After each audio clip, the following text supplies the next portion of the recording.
I'm Norbert Morgenstern, past president of the International Society for Soil Mechanics and Geotechnical Engineering.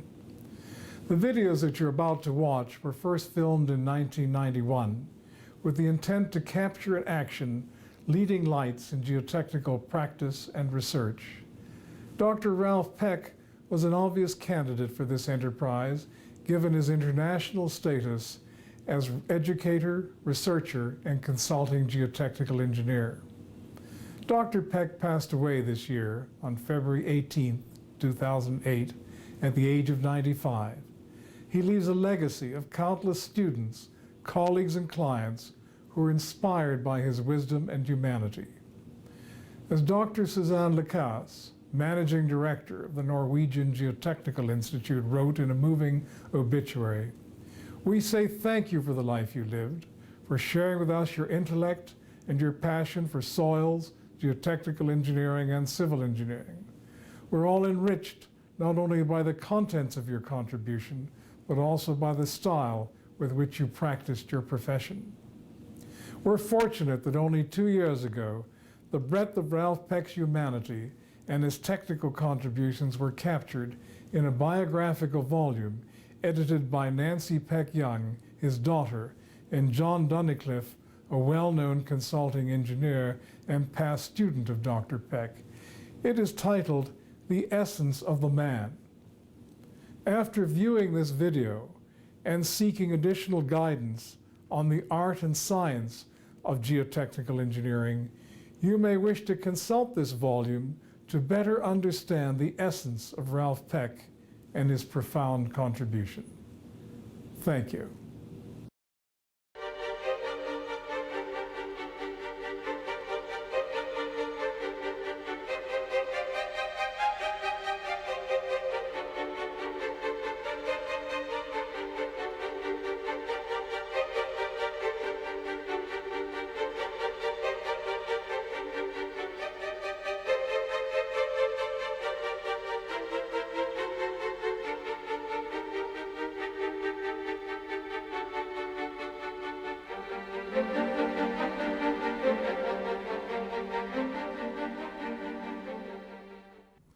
I'm Norbert Morgenstern, president of the International Society for Soil Mechanics and Foundation Engineering.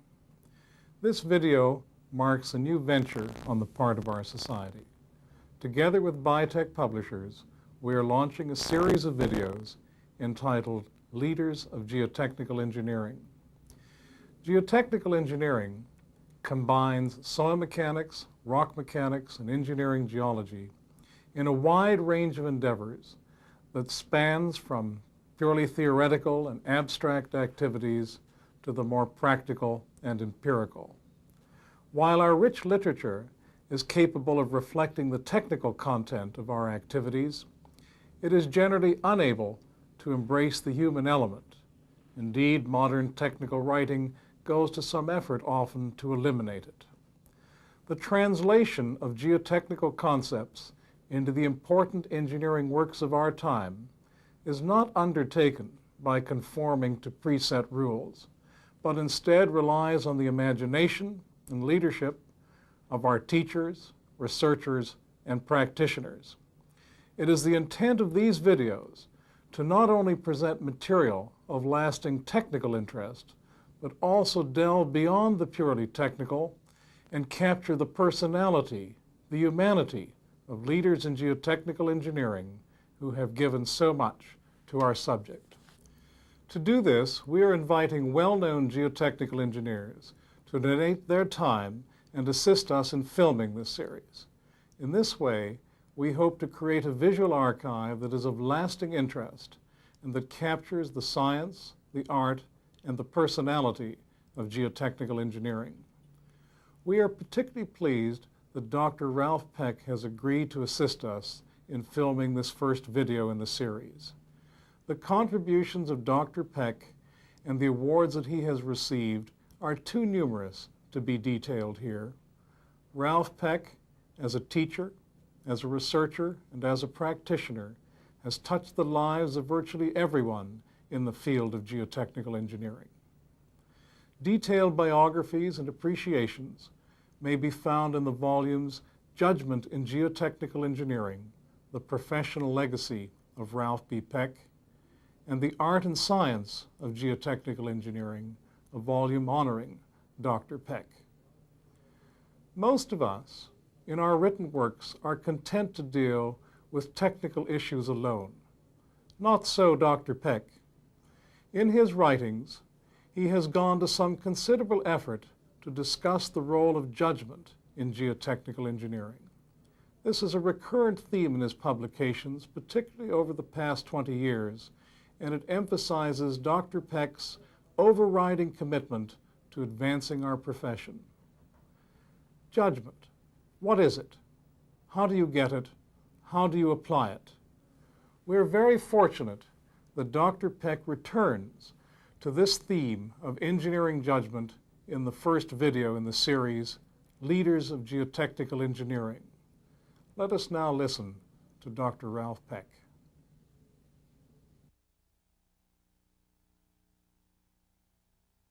Thank you, Norty. Everybody agrees that an engineer should have good judgment. Everybody agrees, I think, that great engineers have been men of exceptional judgment. But probably people would have a hard time defining what they mean by the term engineering judgment. I'm not sure I can define it myself, but I can give some inklings as to what might be involved. For one thing, an engineer of judgment needs a sense of proportion, a sense of the fitness of things. And not all engineers, unfortunately, have this. Quite a few years ago, I was on the examining board for structural engineering in the state of Illinois. The people who took these examinations were required to have graduated from an accredited school and to have had 6 years of practice under the guidance of a registered structural engineer. So these were men who had already had some experience. Part of the examination was called general engineering knowledge. And I used to ask some questions that people thought of as being quite unfair, perhaps, and a bit offbeat. I asked, for example, what is the span of the longest suspension bridge? Now, at the time, the Golden Gate Bridge was the longest bridge. It was 4,200 feet. I would have been perfectly happy with any answer between 3,000 feet and, say, a mile, because that was the right order of magnitude. But there were men taking this examination who said 300 feet, or 8,000 feet, or 10,000 feet. These men had experience in designing. But if they had made a calculation, could you really expect them to test it out for size, to see if they had really got the right order of magnitude of things? The men had many other shortcomings that might be a little more historical than numerical. I asked, for instance, sometimes about famous engineers or famous structures. To identify the Quebec Bridge, for example. The answers I got ranged from the world's longest suspension bridge to a bridge that fell down twice during construction, which is a correct answer. A correct answer because it's also one of the longest cantilever spans. But a whole variety of answers that suggested that these men might have had no conception as to the magnitude of a big bridge. And sometimes I asked a really absurd question like, how big is a column load? On the face of it, that doesn't make sense. If I narrowed it down and said, how big is a column load for a 3-story structure, that was a little easier to answer. And sometimes I would get answers like 20 million pounds. Now, if a structural engineer who had been working for 6 years thought that a column load from a 3-story building was one that would be more suitable, say, for the Empire State Building or a Sears Tower that man certainly lacked a sense of proportion. How would he be able to judge the correctness of a simple calculation if he had no feel for the size of things? Another important aspect of judgment is being able to select and solve the right problem. A number of years ago, a little town in southern Illinois had a nice new junior high school, two-story school that they were very proud of. It was a rather long, narrow structure, a long structure 2 classrooms wide. Unfortunately, after a year or so, it began to crack up rather badly and was beginning to tear itself apart. The school board was about to give a contract for underpinning the building. But before they committed themselves to this expensive operation, they decided to have one more look at the problem. They asked the University of Illinois if somebody could come and help them. At that time, the head of the department, Professor Huntington, was well known as an expert in building construction. He said yes, he would come, and he'd bring me to look after the underpinning side of the question. When we looked at the building, we noticed some rather interesting things. It was cracked up indeed, but there were no cracks in the first story. All the cracks were in the second story. There were hardly any cracks near the center of the building. They were all concentrated out near the ends of the building. Couldn't have been a foundation failure because nothing had happened to the first story. Much more likely, and certainly the cause of the problem here, was thermal effects on the roof, which was reinforced concrete. As the roof expanded and contracted in this long building, it pushed the end walls out and pulled them back. It pushed the columns between the windows to and fro and developed cracks. Of course, it didn't crack near the middle of the building because there the total movements were small. It was in the center of things. So the problem that was being looked at, and the problem for which people would have spent a lot of money, was the wrong problem. The problem was in the roof, not in the foundation. The engineer who recommended underpinning somehow had missed that point. He was solving the wrong problem. Another similar example, a little more complicated perhaps, occurred in connection with a vertical lift bridge for a railroad in the city of Cleveland. The bridge was being built for the railroad by another agency, and the railroad was, quite understandably, being quite sure that it got a good job. The vertical lift bridge consists of a span that is raised like an elevator between 2 tall towers. And when a ship comes down the river, the lift span is raised, the ship goes under it, and then the span comes back down again. The railroad was very concerned about the settlements of the foundation. They were concerned because they felt that if the foundations tilted, then the span would change, and the lift span itself might not be long enough, or worse still, if the span shortened, if the towers tilted toward each other, the span might get stuck somewhere. So the criterion was set up that the foundation settlements differentially couldn't exceed 3/4 of an inch. There were some 300 feet of clay beneath the structure, and the only foundations for which one could make a settlement calculation that indicated less than 3/4 of an inch settlement would be deep piers extending all the way to rock. But at that time, piers to rock at that depth were unprecedented. It would have been expensive and perhaps a risky operation. Friction pile foundations would have indicated a settlement of perhaps about an inch, which didn't seem to be all that much more than 3/4 of an inch. But matters were at an impasse, and there was a meeting between all the parties concerned.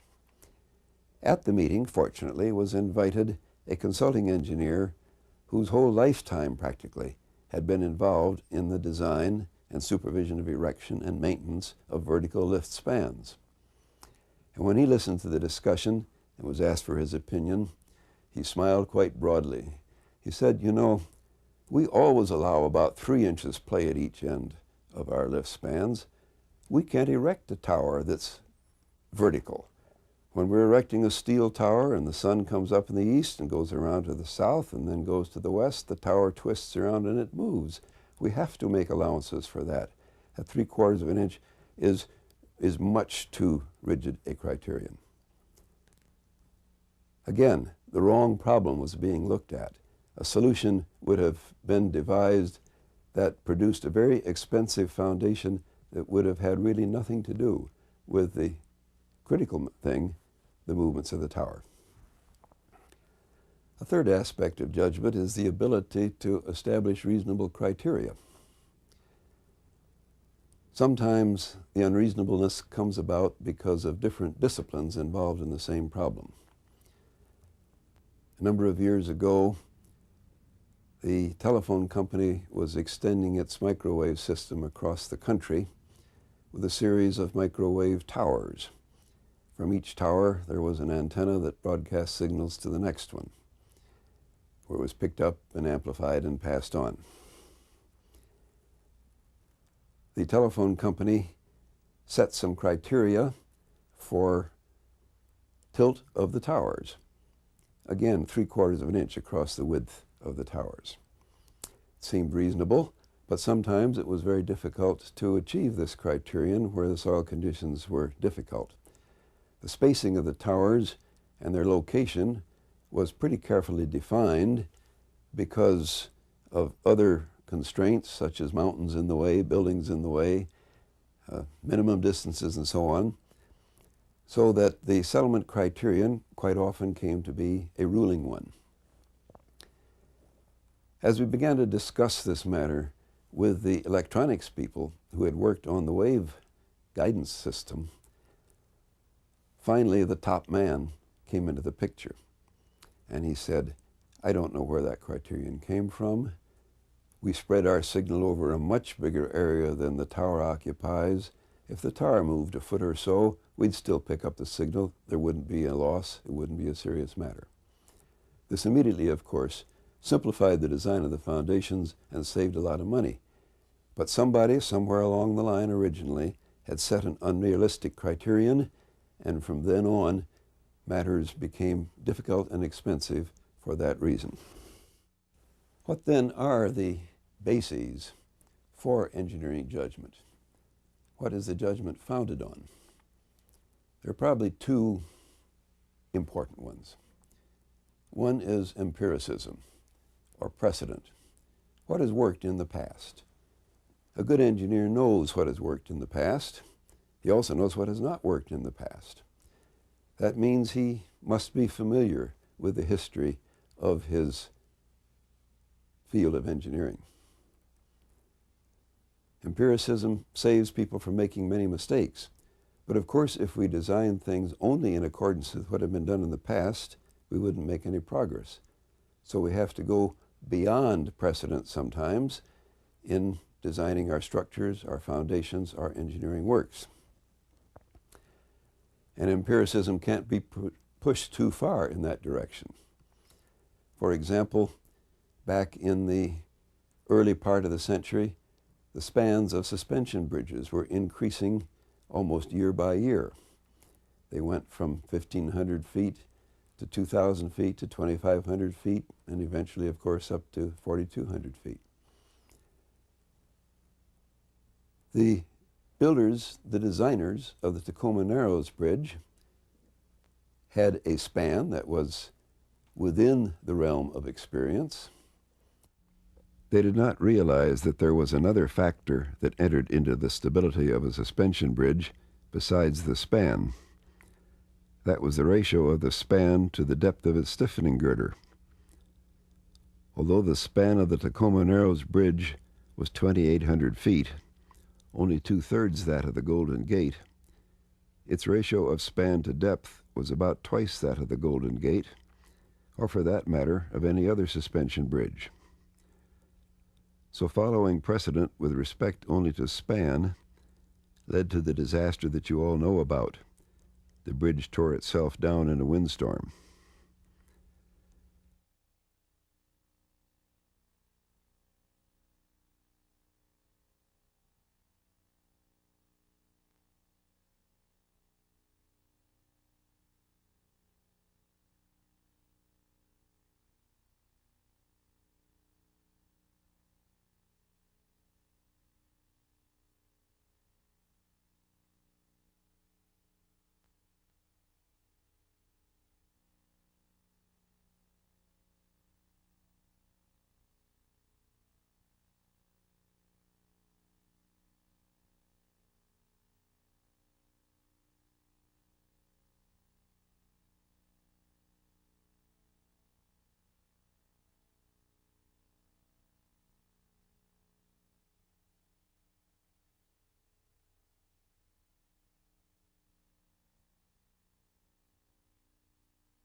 Sometimes, seemingly small extrapolations from precedent have also led to disaster.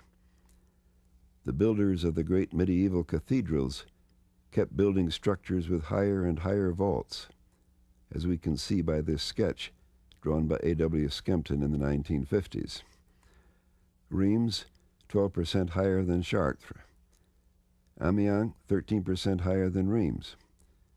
But when Beauvais was attempted, only 10% higher than Amiens, it proved to be too far beyond precedent and collapsed disastrously. It was finally rebuilt to a much lower height. Here again, the designers of that time followed precedent, extrapolated a bit, but they couldn't tell how far they dared extrapolate, and sometimes they overshot. So the empirical basis for judgment is important, but carries us only so far. There's another basis. It's the theoretical basis. And theory also has its limitations, but it gives us a feel for things. I learned this, I suppose, when I was in Chicago, working on the subway project there. Carl Terzaghi was writing his book on theoretical soil mechanics. One of my best friends in Chicago, Al Cummings, was district manager for the Raymond Concrete Pile Company, a very unusual man. By day, he was an extremely persuasive pile salesman. He could sell piles under almost any circumstances. By night, he entertained himself by delving into theory, particularly theory of elasticity and theories applied to soil mechanics. And he not only studied the theories and knew them, but he corresponded vigorously with the people who were working in the theories at that time. So Terzaghi, knowing this, asked Al to review the manuscript of theoretical soil mechanics. And since Al and I saw each other a lot, Al began to pass the manuscript to me, and I read it also, and soon Terzaghi found out about this, and we both became his guinea pigs. Now, I was never given any reputation as a theoretician, and indeed I am not a theoretician. But going through these theories, examining which ones were really applicable, under what circumstances they were not applicable, and seeing the relationships, the theoretical relationships among the variables that entered a problem, turned out to be an important part of my background. It's not something I use. I don't make calculations on a theoretical basis very often, but those relations are there. They're in the background, and they help guide judgment in areas where precedent is not a wise thing to use. I suppose the question then comes, how do we cultivate engineering judgment, or can it be cultivated?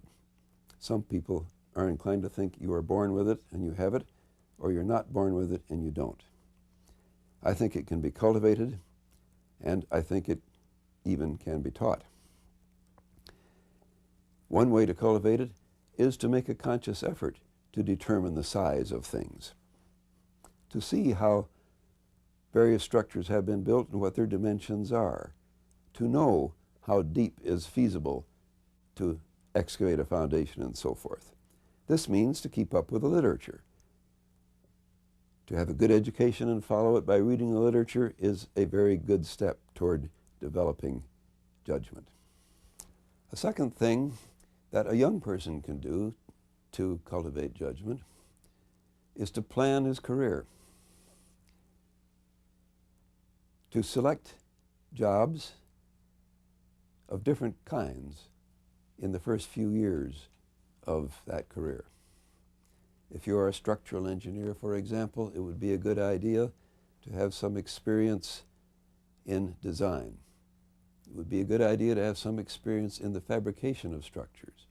It would be a very good idea to have some experience in construction, so you would find out whether you could put the things together that had been designed. Now, most employers do not make it their highest priority to see that a young person gets a varied experience. Many employers only do one thing, for example. They only design. They can't put an employee on construction.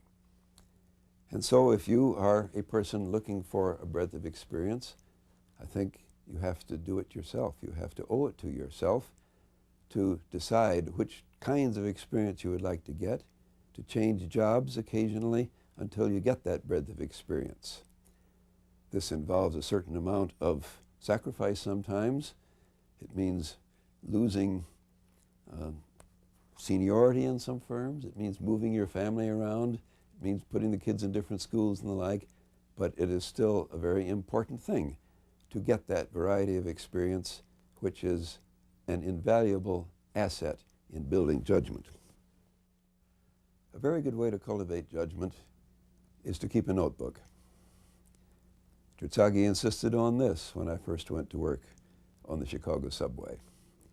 He insisted that I write down everything I had done that day, everything I had seen on the job, every conversation I had that was of some technical interest.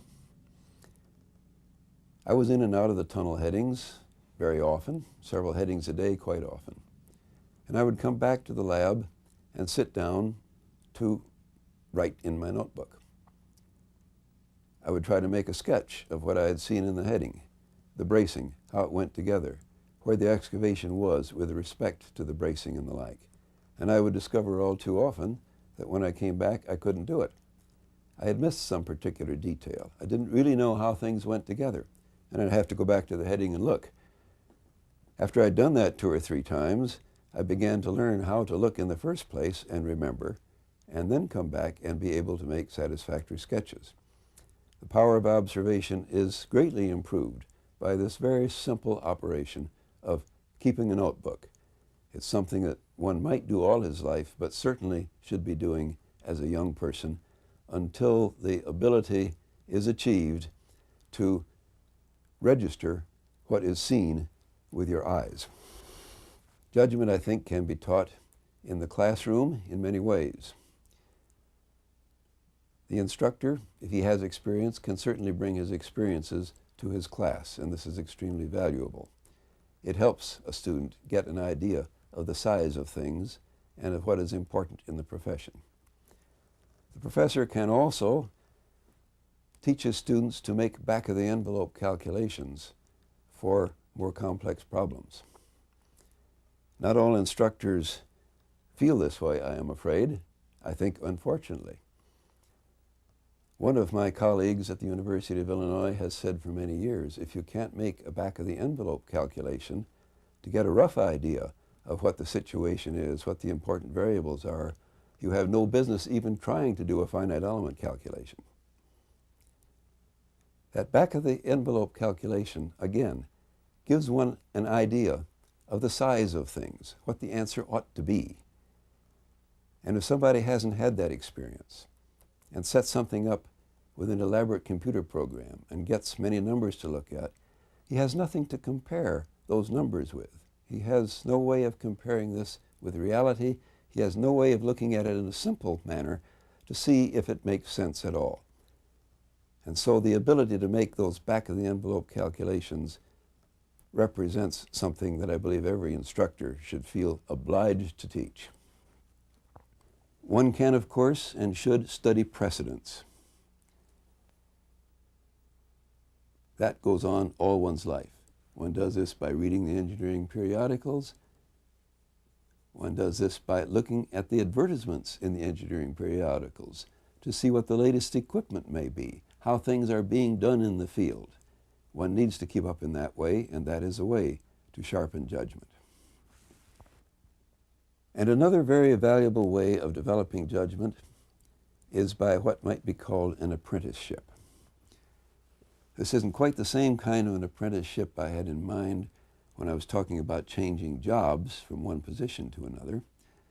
This is learning from somebody with experience on a particular job to do a certain complicated thing. For example, the foundation of every dam differs from that of any other dam. If it's a rock foundation, there are all sorts of things that can differ. The presence or absence of faults, of weathered zones, whether the foundation consists of beds that are tilted, are flat-lying, are irregular, whether the abutments have many steps, whether they have overhangs. All these things are important if one is going to put an earth dam on top of such a foundation. It is almost impossible to write a specification that covers all these variables. You can't write a specification in advance because usually the site has not been excavated so that you can see what the conditions are until construction has started. And so if somebody insists on writing specifications, they are probably not going to fit the picture. What seems to work the best is for the designers and experienced people to come out at the appropriate time when the foundation is uncovered. Get together with the contractor's man who is going to actually do the work. Get together with the resident engineer who is going to supervise him, and go from spot to spot on the foundation and decide how each of the things that were seen would be treated. All the people would come to an agreement after discussing these things and decide how the job should be done. And this is a form of apprenticeship because those who have the feel, the experience in many projects can be the persons who come around and educate the folks on the job as to the situation that requires remedying. So in these various ways, one can cultivate judgment by studying precedents, by varying experience, and even by studying the lives, the biographies of famous engineers to see how they approach their problems. Judgment is, I think, an acquired trait, something that every engineer should have and can have if he works at it. A few years ago, Dr. Peck, you gave a talk at the University of Laval on nature and civil engineering. In the last few years, we've seen a growth in the environmental issues and the involvement of geotechnical engineering. Would you like to give some idea of how you see geotechnical engineering will play an important part in addressing future environmental problems? I think geotechnical engineering is basic to most of the environmental issues. I think we should remember that a century or two ago, the great English water supply engineers who built water supply systems for cities in England and thereby ended the episodes of cholera and many of the devastating plagues that occurred at that time. Those engineers were very far-sighted. They insisted that sewers be built to go with the water supplies because they recognized that the waste would be a serious problem. That combination of supplying pure water and taking away the water that has been contaminated goes back to the roots of the practice of civil engineering. And it's as important today as it was then. Civil engineers have built facilities that have helped produce some of the waste we have, no question about it. But as civil engineers who have the know-how to handle much of the waste, to store it, to conduct it, to do whatever is necessary. And much of this is done by ponding, by injecting into the ground, by various activities that directly call on the services of the geotechnical engineer. Dr. Peck, you are still as enthusiastic about engineering as when I first met you at the University of Illinois over 30 years ago. Would you like to explain why your interest is still so keen? I was enthused about being an engineer before I became one. My father was one. He was a railroad bridge engineer in Colorado. He enjoyed what he was doing. I wanted to do what he was doing. I wanted to be a bridge engineer.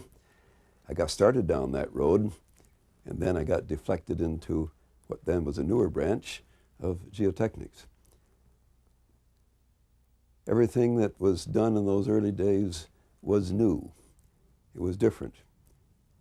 And everything that's being done today is likely to be bigger, different, and better.